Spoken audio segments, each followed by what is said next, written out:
Hello दोस्तों, कैसे हैं आप सब। आई होप सब बढ़िया होंगे। और मैं आपका फिर से स्वागत करता हूं आपके यूट्यूब चैनल PRGS क्लासेस पे। जैसा कि आप हमने पिछली वीडियो में देखा था, हमने जो हमारे फंडामेंटल राइट्स थे उनके बारे में हमने पिछली वीडियो में देखा था। और हमने पिछली वीडियो में आर्टिकल अनुच्छेद 2022 तक ही हमने आर्टिकल 22 तक हमने जो था उसमें पढ़ा था। स्वतंत्रता का अधिकार तक हमने जो पहली वीडियो था उसमें देखा था, ठीक है। और आज हम उससे अगले जो हमारे आर्टिकल्स हैं, हमारे जो मौलिक अधिकार हैं वो पढ़ेंगे, क्योंकि आप जो सब जानते हैं कि मैं अगर पिछली वीडियो में इन सारे आर्टिकल्स को ला देता तो वीडियो बहुत लंबी हो जाती। और आप तो भाई छोटी वीडियो, आजकल क्या है छोटी वीडियो देखना पसंद करते हैं लोग। और छोटी में क्या है कि कंटेंट भी सही रहेगा, मुझे अपलोडिंग में भी सुविधा रहेगी, और आपका भी जब ज़्यादा हो जाएगा तो वो भी आपको दिमाग खिंचका जाए, वो मतलब बेकार हो जाएगा, मतलब दिमाग थोड़ा आपका हैंग मार जाएगा। तो इसलिए मैंने आपकी सुविधा के लिए इन्हें दो वीडियो में पार्ट्स में मैंने इन्हें डिवाइड किया है, ठीक है। तो आज हम देखेंगे इससे आगे की जो हमारे आर्टिकल्स थे, हमारे मौलिक अधिकार हैं, हम उनके बारे में पढ़ेंगे। तो अब हमारे कौन कौन से मौलिक अधिकार रह गए थे। अब हमारे रह गए थे शोषण के विरुद्ध अधिकार, जो था हमारा मौलिक अधिकार के जो हमारा थर्ड पार्ट है, शोषण के विरुद्ध अधिकार, जो अनुच्छेद 23 से 24 तक दिया गया है, हम उसके बारे में पढ़ेंगे। दूसरा, अभी फोर्थ है, ये थर्ड है, ये फोर्थ है, आई होप सबको दिख रहा होगा, ये फिफ्थ है और ये सिक्स है। जैसा आप सब जानते हैं वर्तमान में हमारे 6 ही मौलिक अधिकार हैं। विशेष जो मौलिक अधिकार हमारे 6 ही पार्ट में डिवाइड है। पहले हमारे 7 थे जब हमारा संविधान लागू हुआ था। उसमें से क्या था कि जो हमारा संपत्ति का अधिकार था, जो 6वां अधिकार था, जो हमारे आर्टिकल 30 में दिया गया था, जो आर्टिकल हमारा 31 में दिया गया था, अनुच्छेद 31 में था, उसे हटा के अब 300 कै में एक कानूनी अधिकार बना दिया गया है, जो हमारा संपत्ति का अधिकार था। जो पहले क्या था, एक मौलिक अधिकार था, वो उसे अब हटा दिया गया है। तो अब हमारे कितने अधिकार बने हैं, 6। तो हम फोर्थ क्या है, हमारा धर्म की स्वतंत्रता का अधिकार, हम इसके बारे में भी देखेंगे। ये अनुच्छेद 25 से 28 तक दिया गया है हमारे संविधान में। फिफ्थ क्या है, संस्कृति और भाषा की स्वतंत्रता का अधिकार, ये कहाँ से है, 29 से 30 तक दिया गया है, ठीक है। इसके बाद देखिए संविधान के उपचारों का अधिकार, ये कहाँ दिया गया है, हमारे अनुच्छेद 32 में दिया गया है। तो हम इन सब के बारे में एक विस्तृत चर्चा करेंगे। इसके बारे में देखेंगे हमारे लिए इन जो अनुच्छेद हैं, इन आर्टिकल्स है, इनके अंदर क्या क्या बातें दी गई हैं, हमारे संविधान ने हमें कौन कौन सी शक्तियाँ दी हैं, कौन से हमारे अधिकार हैं, क्या क्या चीज़ें इनमें है, और क्या क्या हमारे एग्जाम के लिए महत्वपूर्ण है, ठीक है। तो ऐसा नहीं है, आप इसे, मेरी जो वीडियो है इन्हें ऐसा मत समझना कि अब जो मैं कंटेंट पढ़ा रहा हूँ एक लोअर कंटेंट है, ऐसा नहीं है। कंटेंट बहुत हाई है, और क्या है कि स्टार्टिंग है मेरी, तो इसलिए अभी आपको थोड़ा विश्वास होने में टाइम लगेगा, पर ऐसा नहीं है। अगर आप इन्हें सही से पढ़ते हैं तो मैं पूरा कॉन्फिडेंस दिलाता हूँ, आप कोई से भी एग्जाम में बैठ जाइए, इनसे बाहर नहीं आएगा बिल्कुल भी। अगर आपने ये पढ़ रखा है तो पॉलिटी में आप एक भी क्वेश्चन नहीं छोड़ पाएंगे, इस बात की मैं गारंटी देता हूँ, ठीक है। तो आई होप जो समझदार है वो समझ रहे होंगे, और अधिकतर सभी समझदार हैं, इसमें क्या है, ठीक है। तो हम देखते हैं नेक्स्ट वीडियो में, नेक्स्ट वीडियो मतलब नेक्स्ट पढ़ते हैं आगे को, देखते हैं क्या क्या है इसमें। तो हम देखते हैं, पहले हमारा क्या रहेगा, हम पढ़ेंगे शोषण के विरुद्ध अधिकार के बारे में, ठीक है। शोषण के विरुद्ध अधिकार के बारे में हमारा क्या क्या दिया गया है, हम उसके बारे में देखेंगे। और मैं आपको एक इन्फॉर्मेशन वो देने वाला था कि मैं अब ना एक जो डेली करंट अफेयर्स का जो हमारा जो प्रो है, एक डेली करंट अफेयर्स पे मैं एक वीडियो पर डे डाले करूँगा। जो एक टॉपिक मैं ऐसा ले करूँगा, जो इंपॉर्टेंट टॉपिक है हमारे जो करंट में चल रहे हैं, उसका कोई भी एक टॉपिक लिख के मैं उस पर एक डीप वीडियो बनाया करूँगा, जिसपे मैं उसके सारे पार्ट्स जो क्या उससे रिलेटिव हमारे जो क्वेश्चन है हमारे एग्जाम में आने वाले हैं। और मेनली जो है मेरा जो फोकस है वो IAS वालों, IAS पीसीएस के लिए है, तो उनके लिए ज़्यादा महत्वपूर्ण रहेगा। वैसे लोअर एग्जाम के लिए भी रहेगा, तो ऐसी बात नहीं है कि ये लोअर एग्जाम के लिए नहीं है, ये स्टेट के एग्जाम के लिए। पर जो मैं करंट अफेयर्स का जो बेसिक वो मेरा जो फोकस रहेगा वो IAS रहेगा। और जो मैं आर्टिकल्स लूँगा वो द हिंदू के ही लूँगा, क्योंकि जो आप सब जानते हैं कि जो हमारा IAS है उसमें अधिकतर जो है द हिंदू वाले न्यूज़पेपर ही पूछे था। UPSC में ज़्यादा क्या है, द हिंदू से ही क्वेश्चन पूछे जाते हैं। तो मैं कोई भी एक टॉपिक लिख के उस पर एक डीप वीडियो बनाया करूँगा। तो आई होप सब लाइक करना, सपोर्ट करना भाई, ठीक है। तो अब हम देखते हैं इसका अगला वाला, शोषण के विरुद्ध अधिकार। शोषण के विरुद्ध अधिकार में क्या हमारे दो आर्टिकल है, एक 23 एक 24। तो हमारा 23 आर्टिकल क्या कहता है, अनुच्छेद 23 क्या कहता है, अनुच्छेद 23 क्या कहता है हमारा,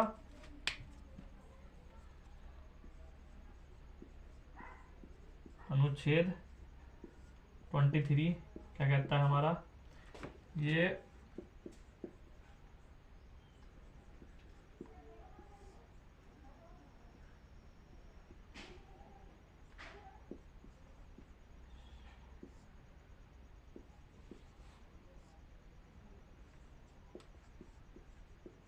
बलात् श्रम पर प्रतिषेध, मतलब ये बलात् श्रम को मना करता है।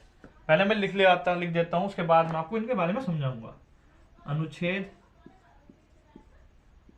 24 क्या कहता है हमारा? अनुच्छेद 24 कहता है हमारा,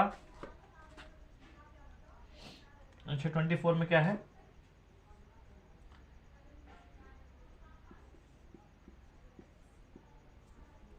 मैं शॉर्ट में लिख देता, थोड़ा वो लिख,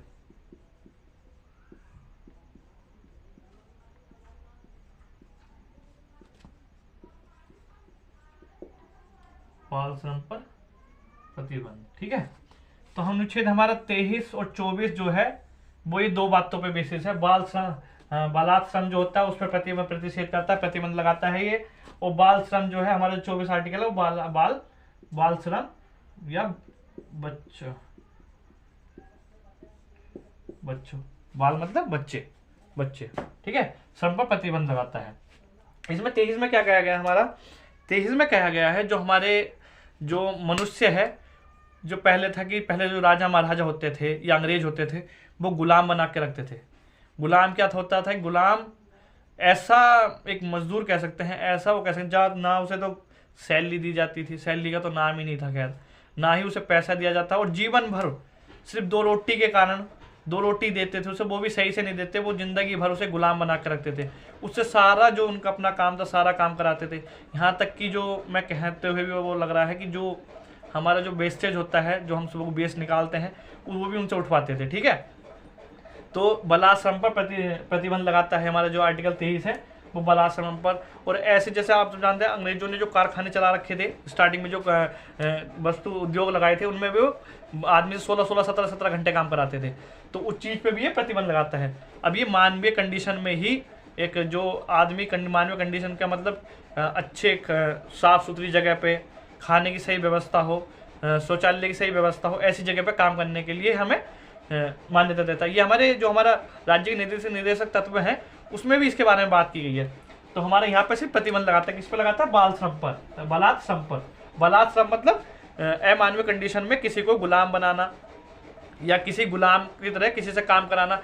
और इसमें देह व्यापार भी आता है, जब औरतों से हमारे जहाँ देह व्यापार कराया जाता है, वैश्यावृत्ति जैसा आप सब जानते हैं, तो उस पर भी ये प्रतिबंध लगाता है। ठीक है, हमारा आर्टिकल 23। और हमारा आर्टिकल 24 क्या कहता है? बाल श्रम पर प्रतिबंध। बाल श्रम मतलब 14 वर्ष से जितने जो भी बच्चे 14 वर्ष से आयु से कम के, जो 14 वर्ष आयु से कम के जो बच्चे हैं, उन्हें चाय की दुकान, कंपनियों में, ठीक है, ऐसे उद्योग जहां जान बहुत ज़्यादा खतरा होता है, उन पे काम करने से रोकता है, प्रतिबंध लगाता है हमारा आर्टिकल 24। ठीक है, इस पे हमारे अनेक कानून भी बनाए गए हैं, जैसे बाल संरक्षण अधिनियम, ठीक है, 1986 है हमारा। कई सारे ऐसे कानून भी हमारे जो इन पर रोक लगाते हैं। और हमारे जो संविधान है उसमें भी अनुच्छेद 14 हमारे इस चीज़ के लिए मना करता है, किसके? बाल श्रम के। ठीक है, तो ये हमारा आर्टिकल 24 कहता है। तो ये तो हमारा शोषण के विरुद्ध अधिकार आर्टिकल हमारा 23 से 24 में। ठीक है, हम देखते हैं अगला वाला क्या था हमारा? 4th हमारा है धार्मिक स्वतंत्रता। क्या है? धार्मिक स्वतंत्रता।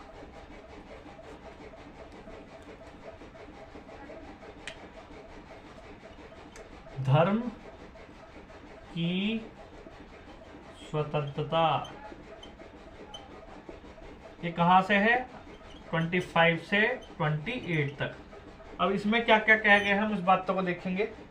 ठीक है, पहले जैसे अनुच्छेद 25 में क्या कहा गया है? अनुच्छेद 25 क्या कहता है? अनुच्छेद 25 कहता है हमारा, अनुच्छेद 25 कहता है धर्म को मानने, संचालन करने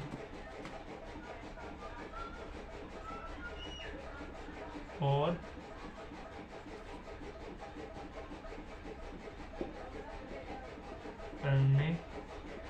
की स्वतंत्रता। हमारा अनुच्छेद 25 क्या कहता है? धर्म को मानने, संचरण करने और प्रचार करने की स्वतंत्रता देता है हमारा अनुच्छेद 25। ठीक है। अनुच्छेद 26 का नहीं, प्रचार करने की नहीं, मानने, संचरण करने और प्रचार करने। एक मिनट,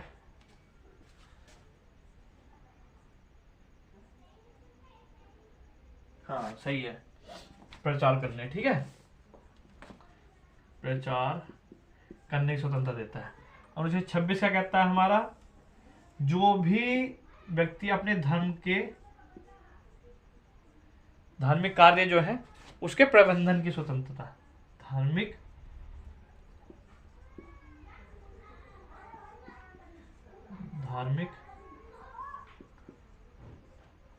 कार्यों की स्वतंत्रता। ठीक है, हमारा आर्टिकल 26 कहता है। अनुच्छेद 27 से कहता है हमारा, अनुच्छेद 27 कहता है धर्म से जुड़े मामलों में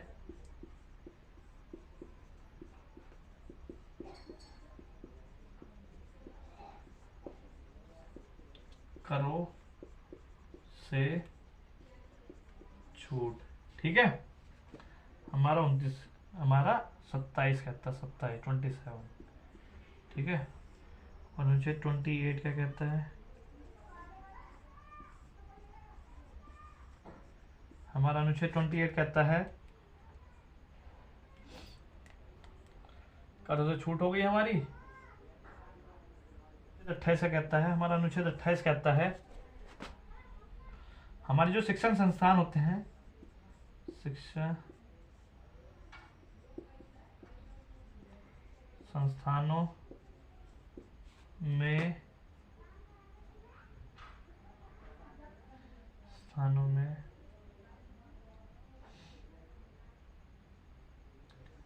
धार्मिक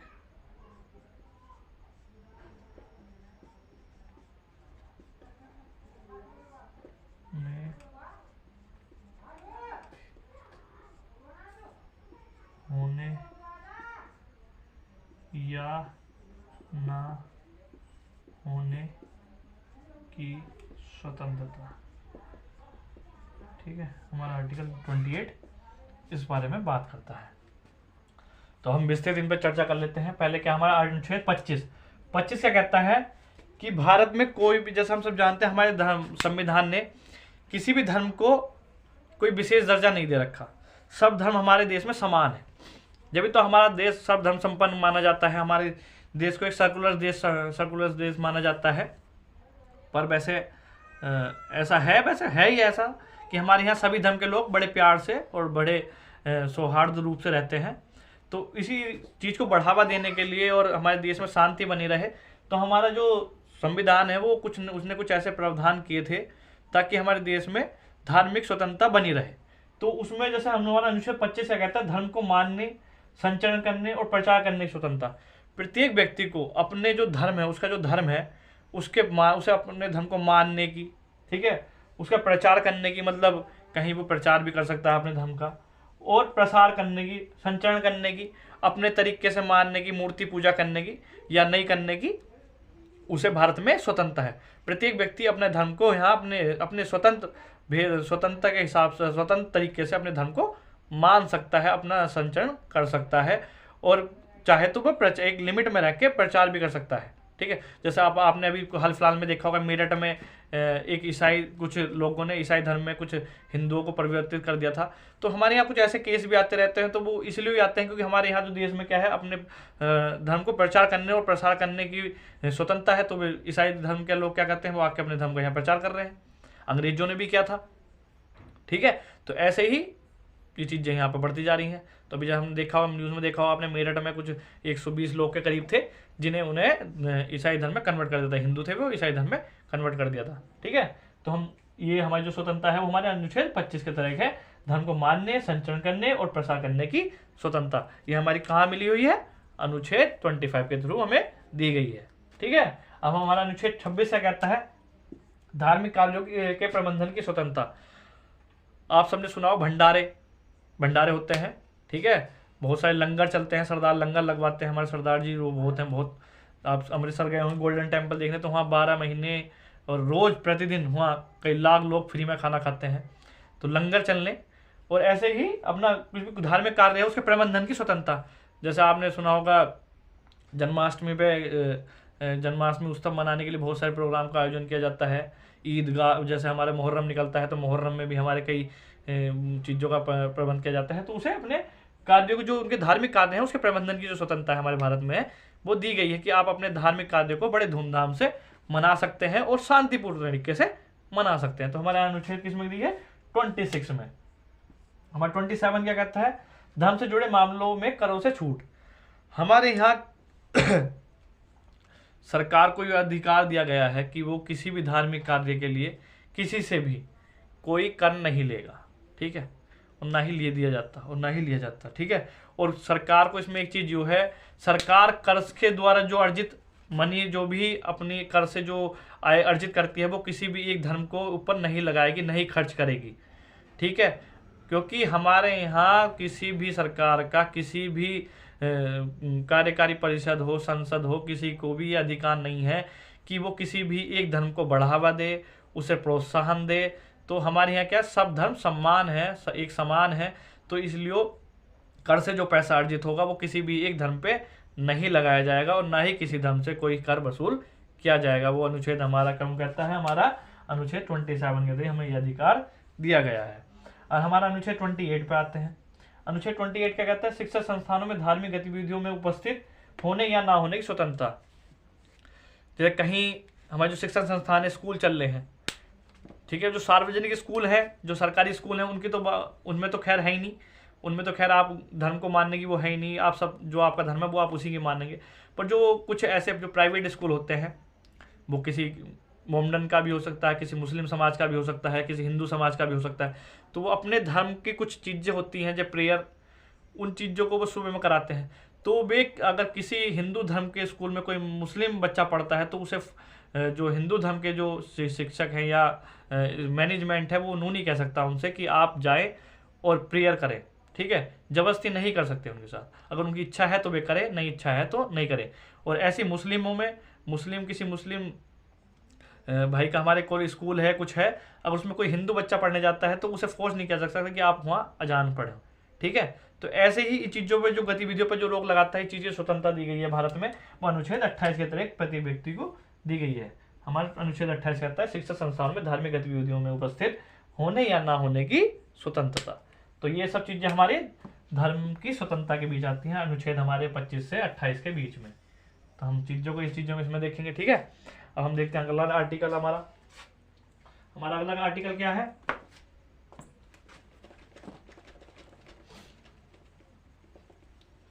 हम अब अगला देखते हैं, हमारे अगला अधिकार कौन सा है जो हमें दिया गया है।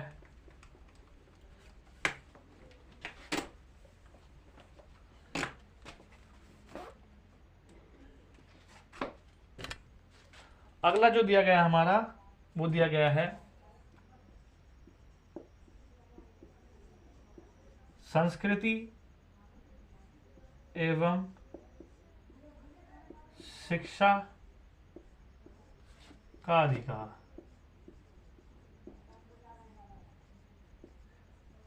ये कहां से कहां तक है, ये हमारा 29 से लेके अनुच्छेद 29 से लेके 30 तक दिया गया है। हमारा 29 क्या कहता है,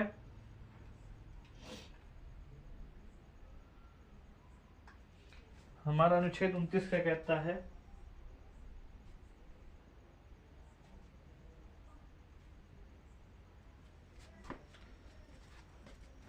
हमारा अनुच्छेद 29 कहता है कि जो लोग हैं, अल्पसंख्यक हैं,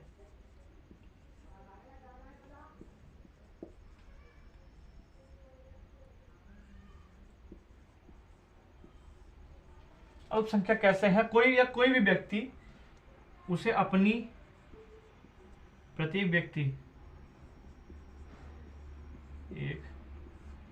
व्यक्ति को अपनी लिपि,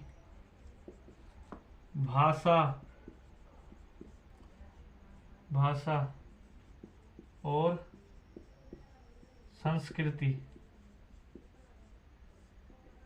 के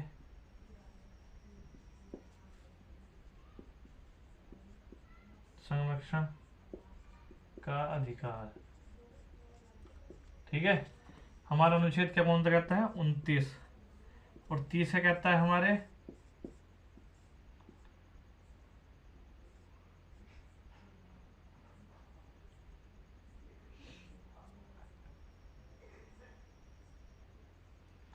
तीस कहता है हमारे जो हमारी क्या लग गया ये, हमारा 30 कहता है जो हमारे अल्पसंख्यक है उनकी भाषा और उनकी जो लिपि है, संस्कृति को बचाने के लिए कुछ शिक्षण संस्थानों की स्थापना करने और उनका प्रशासन करने की बात करता है।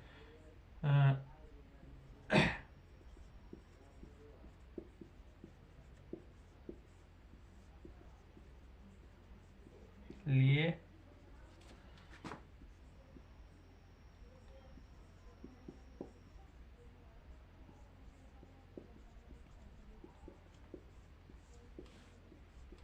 की स्थापना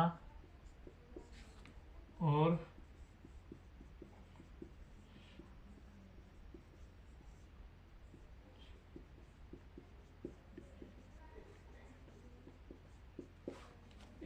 मार्कर पता नहीं क्या हो रहा है इसमें। तो ये हमारा अनुच्छेद 30 कहता है। हमारा अनुच्छेद 30 क्या कहता है? अभी हमारे जो अनुच्छेद 29 है उसमें क्या है? जो हमारे अल्पसंख्यक वर्ग है वैसे ही बहुसंख्यकों के लिए भी है। कोई भी व्यक्ति हो जिसके लगता है कि हमारे समाज में, जैसे आज हमारे हिंदी को, हमारी जो सरकार है हिंदी को काफ़ी प्रोत्साहन दे रही है, क्योंकि हिंदी हमारे देश में सबसे ज़्यादा बोली जाती है और हर देश की अपनी कोई ना कोई एक भाषा है। जैसे चाइना है, उसकी अपनी एक चाइनीज़ भाषा लेके चलता है। हमारे यहाँ क्या बहुत सारे लोग ऐसे हैं जो आज भी इसलिए मार खाते हैं क्योंकि वो इंग्लिश में उस चीज़ को नहीं जानते, इंग्लिश की वजह से मार खाते हैं। तो हमारी गवर्नमेंट क्या चाहती है, अब एक ऐसी भाषा को जन्म दिया जाए, ऐसी भाषा को लेके चला जाए जिससे सभी को अच्छा विकास, हमारा जो देश है उसे विकास करने में काफ़ी अच्छे तेजी हो और मतलब हमारा विकास सही से हो। क्या है, डॉक्टरी में हमेशा अब हमने देखा होगा कि अब हिंदी में भी MBBS की पढ़ाई कराई जाएगी। ठीक है, पहले क्या था, खाली इंग्लिश में जो यूपी बोर्ड के बच्चे थे या जो हिंदी मीडियम बोर्ड के बच्चे थे वो अगर जो MBBS करते तो वो कहीं ना कहीं CBSE वाले या इंग्लिश मीडियम के जो बच्चों से उनसे पीछे रह जाते थे। ठीक है, जो नीट वगैरह के एग्जाम होते थे तो उस चीज़ में वो हार मान जाते थे, या कहीं भी उन्हें एक इंग्लिश मीडियम वालों को एक प्लस पॉइंट मिलता था और हिंदी मीडियम वालों को एक माइनस पॉइंट मिलता। तो इस चीज़ को ख़त्म करने के लिए गवर्नमेंट ने क्या किया है कि एक हिंदी को भी बढ़ावा दे रही है। तो ऐसे ही हमारा क्या है, इस वाले अनुच्छेद 29 है, उसमें क्या कहा, अल्पसंख्यकों के जो या बहुसंख्यकों के जो हमारे अधिकार, जो लिपि है उसकी या भाषा है या संस्कृति है, उसके संरक्षण का अधिकार हमारा जो दिया गया है, हमारा अनुच्छेद 29 में दिया गया है। हमारा अनुच्छेद 29 क्या करता है, हमारी जो लिपि है और भाषा है और जो संस्कृति है उसके संरक्षण की बात करता है। और हमारा 30 क्या करता है, अल्पसंख्यकों के लिए उनकी भाषा को बचाने के लिए तो कुछ मात्रा में शिक्षण संस्थानों की स्थापना करने की बात करता है और उसके प्रशासन को चलाने की बात करता है। जैसे मदरसे चल रहे हैं, ठीक है, उसमें क्या है, जो मुस्लिम समाज के जो लोग हैं वो अपने धर्म को या अपने धर्म की शिक्षा देने के लिए, अपनी लिपि को बढ़ाने, अपनी संस्कृति को बढ़ावा देने के लिए वो अपना एक प्रशासन और एक शिक्षा संस्थान चला रहे हैं। जैसा हमारे हिंदू धर्म में होता है कि गुरुकुल जो है वो हमारे जो ग्रंथों पर आधारित शिक्षा वो देते हैं। तो ऐसे कुछ मात्रा में, कुछ एक लिमिट में जो हमारा अनुच्छेद 30 है वो कहता है अल्पसंख्यकों के लिए शिक्षा संस्थान की स्थापना और उसके प्रशासन करने की मान्यता। यह हमारा जो दी गई हमारी संस्कृति और शिक्षा के अधिकार के हमारे अधीन ये बातें कही गई हैं 29 और 30 में। ठीक है, तो हमारा ये भी कंप्लीट होता है। अब हमारा एक लास्ट और अधिकार बच रहा है, बहुत ही इंपॉर्टेंट अधिकार है, उसके बारे में मैं पहले लिख देता हूँ आपको, फिर मैं उसके बारे में आपको पूरी डिटेल में पढ़ाऊंगा। ठीक है, हमारा हो सकता है ये वीडियो थोड़ी लंबी हो जाए, पर लंबे से नहीं, आपको कंटेंट चाहिए, कंटेंट अच्छा होगा और हर चीज़ आपको मैं बढ़िया करके एक्सप्लेन करने की कोशिश कर रहा हूँ। और बाकी अगर आप सबका सपोर्ट रहा, बढ़िया रहा, तो मैं और अपने आप को इम्प्रूव करूँगा। ठीक है, तो अब देखते हैं इससे आगे कौन सा था। इससे आगे हमारा बच रहा है अब संवैधानिक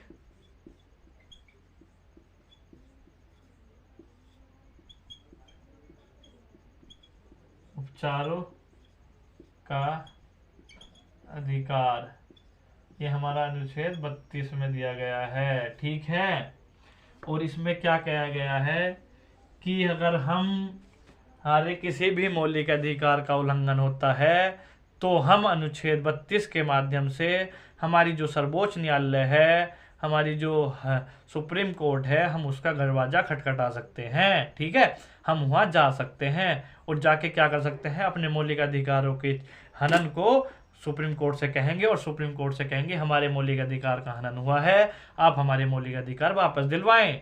ठीक है, तो ये हमारे कहाँ लिखा गया, हमारे संविधान के अनुच्छेद 32 में इस बात को कहा गया है। ठीक है, हमारा अनुच्छेद 32 क्या कहता है कि जो हमारे संवैधानिक उपचार का जो है अधिकार जो है हमारा 32 के तहत गया है। और इसी में एक चीज और जोड़ लेना, अनुच्छेद 226 ये हमें क्या देता, कहता है ये उच्च न्यायालय, ये हमारे उच्च न्यायालय जाने के बाद अगर हम सर्वोच्च न्यायालय ना जाए तो अपनी जो राज्य की जो भी हमारी जो सुप्रीम हाई कोर्ट होती हैं, ठीक है, जो हाई कोर्ट होती है उसमें जा सकते हैं 226 के माध्यम से। तो इसी दो चीजें हैं, 32 अनुच्छेद 32 के तहत हम कहाँ जा सकते हैं, सुप्रीम कोर्ट जा सकते हैं, और 226 के तहत हम हाई कोर्ट जा सकते हैं अगर हमारे मौलिक अधिकार का उल्लंघन होता है तो, और हमारी कोर्ट हमारे मौलिक अधिकारों की रक्षा करेगी। और अनुच्छेद 32 के तहत मौलिक अधिकारों का रक्षक जो है हमारा डॉक्टर BR अम्बेडकर के द्वारा कहा गया था कि जो हमारा अनुच्छेद 32 है वो हमारे जो सुप्रीम कोर्ट है उसे मौलिक अधिकारों का रक्षक मानता है, कहता है। ठीक है, तो ये चीज इस वाले में थी। और हम 32 में क्या है, कुछ रीटें दी गई हैं जिनके माध्यम से जो सुप्रीम कोर्ट है वो हमारे जो मौलिक अधिकार है उसकी रक्षा करता है। तो हम उन रीटों को भी देखेंगे। कितने प्रकार की रीट है, 5 प्रकार की रीट हमारे संविधान में दी गई है। उन्हें पहले लिख देता हूं। पहली है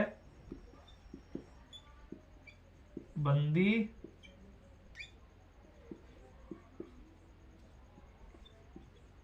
प्रत्यक्षीकरण, दूसरा है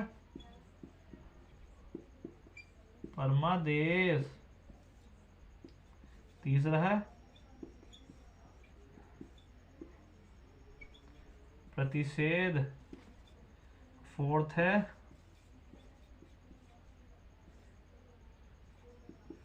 प्रेक्षण, और 5वां है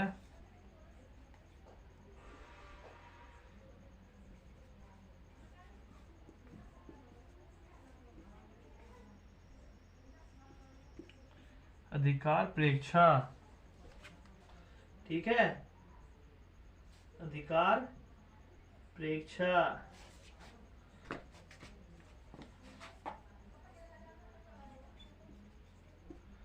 कभी कभी लिखने में गलती हो जाती है, ठीक है, तो आप इन्हें देख ले करें सही से।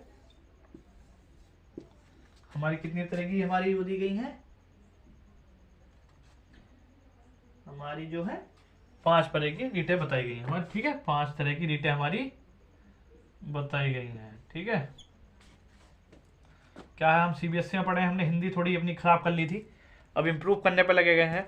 क्या है ना, हमारे देश में ना CBSE में बस क्या कहूँ, वो खान सर वाली बात याद आती है मुझे। खान सर सही कहते थे, CBSE वालों ने बच्चों को बिल्कुल बेकार कर दिया, ना तो इन्हें हिंदी का छोड़ा ना इंग्लिश का छोड़ा। हाँ, ठीक है, पर क्या है, इम्प्रूव हो गए तो हो जाएगा, ऐसे नहीं है कि सभी CBSE बेकार है। पर क्या है, CBSE में जो बच्चा पढ़ ले, रियलिटी पता क्या है, CBSE में अगर कोई बच्चा पढ़ लेता है ना तो इंग्लिश तो वो बोल नहीं पाता और हिंदी वो लिख नहीं पाता। ठीक है, क्योंकि माहौल उन्हें इंग्लिश का मिल नहीं पाता, पढ़ते वो इंग्लिश में है, लिखते वो इंग्लिश में पर बोल वे नहीं पाते। अब हिंदी में वो गुल हो जाते हैं, अगर उनसे कोई हिंदी में पूछ ले 77 क्या हुए तो उनकी बोलती बंद, समझ गए, बोलती बंद। तो खान सर सही कहते थे, I am big fan of Khan sir, जय हिंद जय भारत खान सर।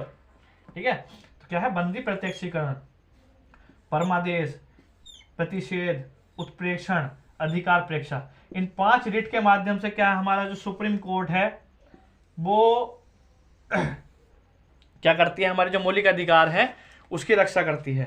जो हमारे रीट को जो है जारी करने का जो अधिकार था मेन जो है वो 32 के है, सुप्रीम कोर्ट के पास है। पर क्या है कि 226 के तहत उच्च न्यायालय भी हमारी कुछ रीटें जारी कर सकती है।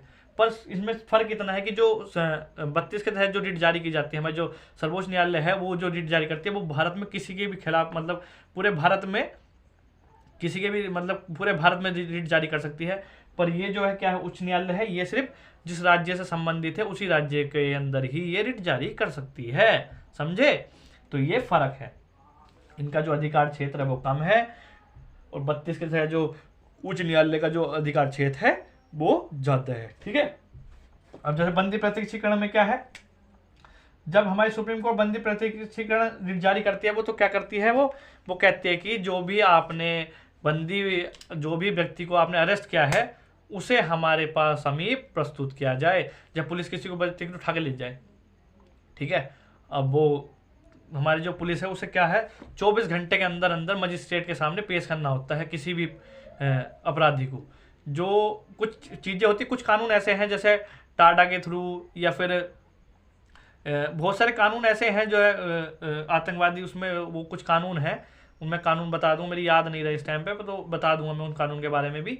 तो वे कानून ऐसे हैं जैसे टाडा है, टाडा के थ्रू जिसे गिरफ्तार किया जाता है उसे 24 घंटे के अंदर मजिस्ट्रेट के सामने पेश करना नहीं होता। कुछ कानून ऐसे होते हैं जिनमें जमानत नहीं होती तो उनमें प्रस्तुत करनी होती। पर बेसिक जो मेन जो सामान्य कानून है उसमें क्या होता है, सामान्य जो व्यक्ति को अरेस्ट किया जाता है 24 घंटे के अंदर अंदर मजिस्ट्रेट के सामने पेश करना अनिवार्य होता है। ठीक है, कुछ कानूनों को छोड़ के, कुछ अपवादों को छोड़ के। तो अगर नई अपवाद अगर नहीं छोड़ती तो कोई भी व्यक्ति सुप्रीम कोर्ट जा सकता है, वो कह सकता है और सुप्रीम कोर्ट से कह सकता है कि हमारा ऐसे ऐसे फला फला हमारा व्यक्ति को ऐसे ऐसे पुलिस ने अरेस्ट किया और अभी तक मजिस्ट्रेट के सामने पेश नहीं किया। तो उसके बाद क्या करती है हमारी जो सुप्रीम कोर्ट या हाई कोर्ट है वो बंदी प्रत्यक्षीकरण रिट जारी करती है, जिसके माध्यम से वो कहती है कि जो भी पुलिस ने या किसी ने किसी व्यक्ति को नजरबंद कर रखा है, अरेस्ट कर रखा है, उसे हमारे सामने प्रस्तुत किया जाए। ठीक है, तो ये रिट हमारी बंदी प्रत्यक्षीकरण में दी जाती है। परमादेश में क्या दिया जाता है, परमादेश में हमारी सुप्रीम कोर्ट आदेश देती है, ठीक है, कि हम तुम्हें आदेश देते हैं कि तुम ये कार्य ना करो, इस कार्य को क्यों कर रहे हो। किसी भी सार्वजनिक, जैसे सरकारी आदमी पे या कोई सरकारी सुनने को तैयार नहीं है तो सरकार, जब सुप्रीम कोर्ट उससे क्या कहती है, आप हम आपको आदेश देते हैं तो आप इस कार्य को यहीं के यहीं बंद करो, या किसी भी या कोई किसी के खिलाफ कोई कार्रवाई की जा रही है असंवैधानिक तरीके से, तो वो सुप्रीम कोर्ट जा सकता है और सुप्रीम कोर्ट उस पर रोक लगा सकती है, उसे परमादेश रिट जारी करके उसे रोक लगा सकती है। ऐसी प्रतिषेध, प्रतिषेध में क्या है, इसमें सुप्रीम कोर्ट क्या करती है, जो उच्च न्यायालय है, जो छोटे अधीनस्थ न्यायालय होते हैं, सॉरी अधीनस्थ न्यायालय को परमादेश देती है कि ये जो ये बताती है इसमें कि ये जो आप जो फैसला ले रहे हो ये आपके क्षेत्र से बाहर है, इसका आपको फैसला इसमें देने का आपको अधिकार नहीं है, आप इस पर फैसला ना दें। तो ये परमादेश के थ्रू करती है। उत्प्रेक्षण के थ्रू क्या करती है, जैसे इसमें तो सिर्फ बताती है, इसमें कहती है एक चिट्ठी या लेटर के माध्यम से उस केस को अपने अधीन ले लेती है। उसमें कहती है आपके अधिकार क्षेत्र से बाहर है, आप इस केस को हमारे अधीन सौंपें, इस पे डिसीजन अब हम देंगे। तो इस बात के लिए कौन है जिम्मेदार है, उत्प्रेक्षण। और जो अधिकार प्रेक्षा है लास्ट वाला, इसमें क्या होता है, अगर कोई सरकारी व्यक्ति अपने किसी पद पे रिटायर होने के बाद भी कोई किसी पद को धारण करे बैठा है, किसी सार्वजनिक पद को, तो इस रिट के जारी, और इस रिट को कोई भी व्यक्ति जारी कर सकता है। इसमें क्या है, रिलेटिव व्यक्ति को जारी करना होता था जो उससे जुड़ा हुआ हो, पर इसमें क्या है, इसे तो कोई भी रिट को इस अप्लाई कोई भी कर सकता है इस रिट के लिए। क्योंकि अगर किसी व्यक्ति को दिखता है कि कोई सरकारी व्यक्ति किसी सार्वजनिक पद पर कब्जा बैठा है, वो मतलब उसका कार्यकाल समाप्त हो गया पर वो तब भी नहीं हट रहा, तो वो सुप्रीम कोर्ट या उच्च न्यायालय में जाके परमादेश अधिकार प्रेक्षा की रिट जारी करा सकता है कि अभी हम जानना चाहते हैं कि आप किस पद पे, किस वजह से आपने इस पद को किस वजह से धारण कर रखा है, किस वजह से आपने इस पर कब्जा कर रखा है। तो ये सब चीजें किस में आती हैं, अधिकार प्रेक्षा में आती है। ठीक है, तो ये सब चीजें थी हमारी रिट के बारे में। ठीक है, तो ये हमारा मौलिक अधिकार का चैप्टर था। और इसमें एक चीज और रह गई थी जो मैं आपको बताता था, जैसे हम सब जानते हैं जो हमारे मौलिक अधिकार हैं वो हमारे नागरिकों के साथ साथ विदेशियों को भी दिए गए हैं। तो मैं आपको भी अनुच्छेद लिखवा देता हूं जो विदेशियों को दिए गए थे। हमारे जो विदेशी हैं, जो नहीं, मैं भी लिखवा देता हूं जो विदेशियों को नहीं दिए क्योंकि वो कम है। आर्टिकल हमारा 15 अनुच्छेद 15, ठीक है, हमारा 16, 19, 29 और 30, ये जो हमारे अनुच्छेद हैं ये सिर्फ नागरिकों के लिए है।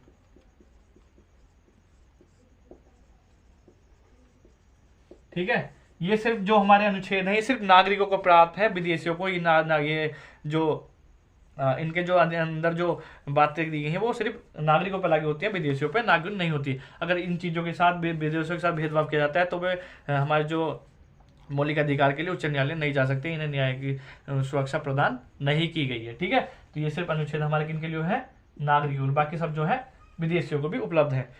और दूसरी चीज, जो हमारा आपातकाल घोषित होता है, आपातकाल के समय हमारा जो अनुच्छेद 20 है और 21 है को छोड़कर, ठीक है, जितने भी हमारे आपातकाल लिख देता हूं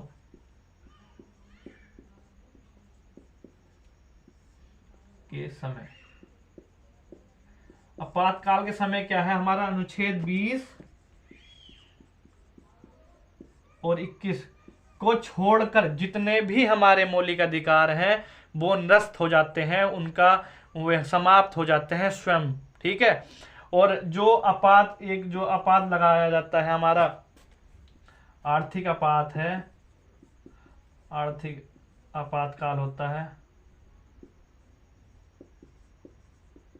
उसमें अनुच्छेद 19 जो होता है वो रहता है, मतलब विद्यमान रहता है। 19 खत्म नहीं होता, किसमें, सिर्फ आर्थिक आपातकाल में। बाकी जो बेसिक, बाकी जो हमारे 352 से लेके हमारे जो 360 तक जितने भी आपातकाल की चर्चा है वो मैं आपातकाल चैप्टर में पढ़ाऊंगा।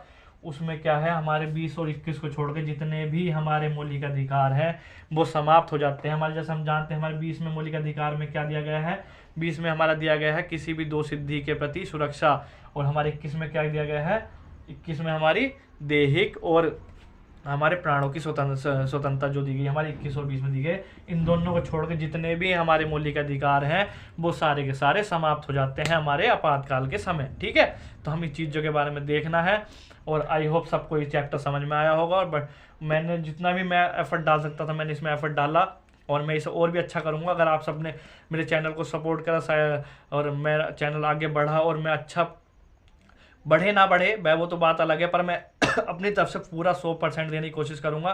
कंटेंट अच्छा है, इसे वो मत समझना कि नया टीचर है नया कंटेंट है, ऐसा नहीं है। मैं पहले भी पढ़ा रहा था, पर ये क्या मैं ऑफलाइन पढ़ाता था, अब मैं ऑनलाइन पे आ गया हूँ, और आपको जो भी दूंगा बढ़िया दूंगा। अगर आपको कोई डाउट है तो आप मुझे कांटेक्ट कर सकते हैं। मैंने आपको अपनी ईमेल आईडी बताई थी, मेरी ईमेल आईडी है, मैं लिख देता हूँ, PRADEEP प्रदीप चौहान PR415@gmail.com। इस पर भी आप मुझे से जुड़ सकते हैं। ठीक है, क्वेश्चन भेज सकते हैं, कमेंट में भी भेज सकते हैं। और मेरा एक इंस्टाग्राम पे जो ग्रुप है मेरा, वो इंस्टाग्राम पे है, उसका नाम है PRGS क्लासेस, आप उसे भी फॉलो कर सकते हैं। ठीक है, और चैनल को अधिक से अधिक सब्सक्राइब करें, फैला दो भाइयों, और आप फैलाओगे तो मैं आपको अच्छे से अच्छा कंटेंट ला के दूंगा, अच्छे टीचर भी ला के दूंगा। अगर मैं सही रहूँगा, जैसे मेरा एक ड्रीम है, मैं आपसे झूठ नहीं बोलना चाहता, जैसे फिजिक्स वाला सर ने एक अपना अच्छा सा वो बच्चों को बहुत सस्ते में शिक्षा देने का वो अभियान स्टार्ट किया है, जो खान सर दे रहे हैं, मैं भी आपको UPSC की तैयारी बहुत सस्ते दामों में करा के दूंगा। ठीक है, तो आप अच्छे सपोर्ट करें। आई होप चैप्टर आपको समझ में आया होगा। अब नेक्स्ट वीडियो में मिलते हैं, उसमें हम पढ़ेंगे राज्य के नीति निर्देशक, हम क्या पढ़ेंगे, राज्य के नीति निर्देशक तत्व। ठीक है, अब इसको नेक्स्ट वीडियो में देखते हैं, तो मिलते हैं नेक्स्ट वीडियो में। जय हिंद, जय भारत।